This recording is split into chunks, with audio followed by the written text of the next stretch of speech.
Hello viewers, আসসালামু আলাইকুম। আশা করি সকলেই খুব ভালো আছেন। আমরা সকলেই চাই আমাদের চেহারা ফর্সা, উজ্জ্বল ও দাগ ছোপহীন হোক। চেহারায় যেন কোনো ধরনের দাগ ছোপ না থাকুক। আজকের ভিডিওতে আজ আমি আপনাদের সঙ্গে শেয়ার করব কিভাবে আপনারা এই গরমে নারকেল তেল ত্বকে লাগাবেন, যাতে করে আপনাদের ত্বকের সমস্ত কালচে ভাব উঠে গিয়ে ত্বক একদম ভেতর থেকে ধবধবে ফর্সা, উজ্জ্বল ও টানটান হবে। আর এটির নিয়মিত ব্যবহারে আপনাদের ত্বক যদি ঝুলে পড়ে, নির্দিষ্ট বয়সের আগেই ত্বকের মধ্যে যদি ভাঁজ পড়তে দেখা যায়, ত্বক যদি কুঁচকে যেতে শুরু করে, তাহলে কুঁচকে যাওয়া বা ভাঁজ পড়তে শুরু করা ত্বকও টানটান ও গ্লোয়িং হয়ে উঠবে। তাহলে চলুন ভিউয়ার্স, দেখে নেওয়া যাক গরমকালেও নারকেল তেলের বেনিফিটস পেতে কিভাবে নারকেল তেল আমাদের ত্বকে লাগাতে হবে। আমাদের আজকের প্রধান উপকরণ যেহেতু নারকেল তেল, তাই প্রথমেই একটি বাটির মধ্যে 1 চা চামচ নারকেল তেল নিয়ে নিতে হবে।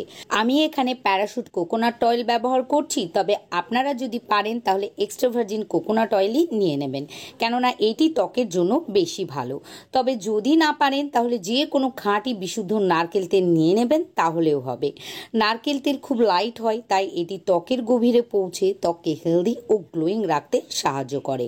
আর নারকেল তেলের সব থেকে বড় গুণ হলো এটি আমাদের ত্বকে অ্যান্টি এজিং এর কাজ করে। প্রতিনিয়ত যদি নারকেল তেল ত্বকে লাগে, ত্বক মালিশ করা যায়, তাহলে ত্বকে সহজে রিঙ্কেল পড়ে না। আর যদিও বা ত্বকের চামড়ায় ভাঁজ পড়ে যায়, তাহলে ধীরে ধীরে সেগুলি রিমুভ হয়ে যায়।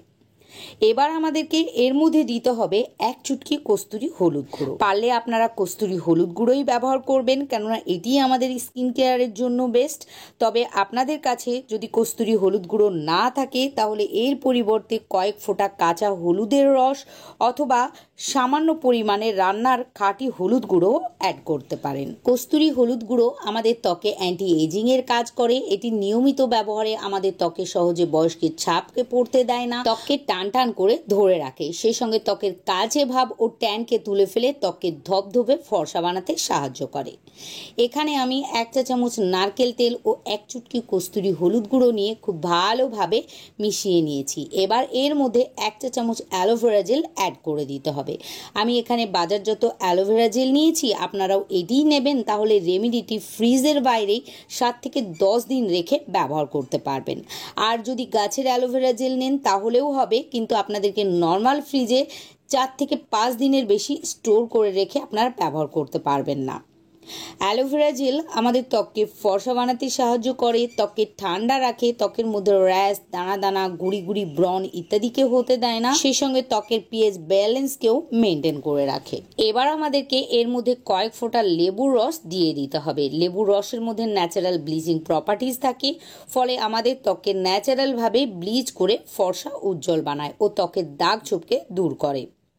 এখানে লেবুর রস যোগ করার পর সবগুলি উপকরণকে খুব ভালোভাবে মিশিয়ে নিতে হবে। আর মিশিয়ে নিলেই পারফেক্ট একটি নাইট ক্রিমে পরিণত হয়ে যাবে, যেটি আপনারা রোজ রাতে ঘুমোতে যাওয়ার আগে প্রথমে মুখের ত্বককে কোনো ফেস ওয়াশ বা ক্লিনজারের সাহায্যে পরিষ্কার করে নেবেন। তারপর এই ক্রিমটিকে লাগিয়ে 1 থেকে 2 মিনিট গোল গোল করে ও নিচের থেকে ওপরের দিকে টেনে টেনে মাসাজ করে নেবেন। এই মাসাজটা করা কিন্তু ভীষণই জরুরি, কেননা নিয়মিত ত্বক মাসাজ করলে ত্বক খুব তাড়াতাড়ি গ্লোয়িং ও টানটান হয়ে ওঠে। ত্বককে ভালোভাবে মাসাজ করার পর সারা রাত ত্বকের মধ্যে লাগিয়ে ক্রিমটিকে রেখে দিতে হবে। আর সকালে ঘুম থেকে উঠে কোনো ফেস ওয়াশ বা বেসন ও গোলাপ জল মিশিয়ে বা মুলতানি মাটির সাহায্যে ত্বক ধুয়ে ফেলবেন। আশা করি আজকের নাইট ক্রিমের রেমেডিটি আপনাদের ভালো লেগেছে। যদি ভিডিওটিকে ভালো লাগে প্লিজ লাইক ও শেয়ার করে দেবেন। সেই সঙ্গে পরবর্তীতে এইরকমই ভালো ভালো ভিডিও দেখার জন্য আমার ইউটিউব চ্যানেলটিকে সাবস্ক্রাইব ও ফেসবুক পেজটিকেও ফলো করে রাখবেন, কেননা আমি ইউটিউবের মতো ফেসবুকেও নতুন নতুন ভিডিও আপলোড করতে থাকি। আজকের মতো এখানেই বিদায় নিচ্ছি, আবারও ফিরে আসবো এইরকমই নতুন কোনো ভিডিওর সঙ্গে। ততক্ষণের জন্য ভালো থাকবেন, সুস্থ থাকবেন। খোদা হাফেজ।